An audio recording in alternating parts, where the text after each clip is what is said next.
দেশের চতুর্থ আন্তর্জাতিক বিমানবন্দর হিসেবে কক্সবাজার বিমানবন্দরকে উন্নীত করার কাজ চলছে। তবে টার্মিনাল ভবনের কয়েকটি গুরুত্বপূর্ণ কাজ এখনও শেষ হয়নি। বেসামরিক বিমান চলাচল কর্তৃপক্ষ বেবিচক বলছে, সেপ্টেম্বরের মধ্যে শেষ হবে বিমানবন্দরের অসম্পূর্ণ কাজ। অক্টোবরে আন্তর্জাতিক ফ্লাইট চলাচল শুরু হবে।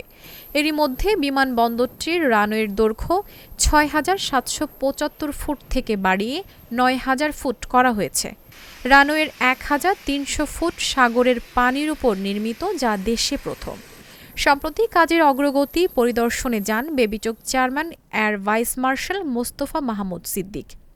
ইনশাল্লাহ অক্টোবরের মাঝামাঝি সময়ে আমরা আশা করছি হয়তো আংশিকভাবে এই এয়ারপোর্টটি আন্তর্জাতিক ফ্লাইট পরিচালনা করার জন্য আংশিকভাবে রেডি থাকবে এবং আমাদের সমস্ত চেষ্টা আছে, যত কষ্ট হোক, যত কাজের ব্যস্ত থাকুক, আমরা সেটা বাস্তবায়ন করার জন্য যা করা সবই করব। কক্সবাজারের বিমানবন্দরে আন্তর্জাতিক ফ্লাইট চালু হলে বিদেশি পর্যটকদের সংখ্যা বৃদ্ধি পাবে বলে জানান পর্যটন ব্যবসায়ীরা।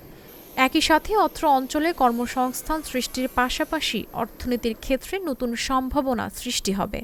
অক্টোবর থেকে সেই ইন্টারন্যাশনাল এয়ারপোর্টটি শুরু হতে যাচ্ছে, সেটা ওয়ার্ল্ডের সবচেয়ে লংগেস্ট বিচ। আশা করছি এই বিচটা উন্নত হলে তাহলে আমরা ইন্টারন্যাশনাল যে টুরিস্টগুলো আছে তাদেরকে অ্যাট্রাক্ট করতে পারবো।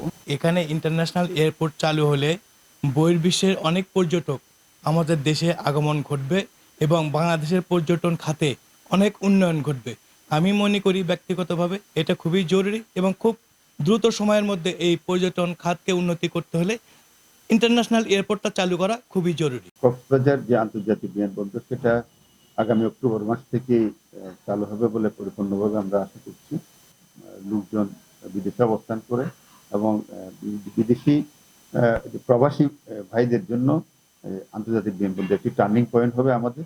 যারা এতদিন ঢাকাতে ল্যান্ড করে আবার ওখান থেকে কানেক্টিভ অথবা বাস রেলে করে কক্সবাজারে আসা লাগতো, তারা সরাসরি এখন কক্সবাজারে অবতরণ করতে পারবে।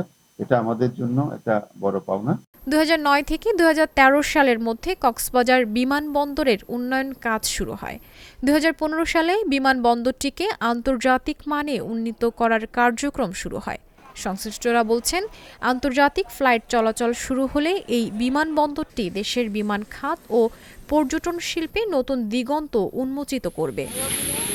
Syeda Rimmi, channel S news desk.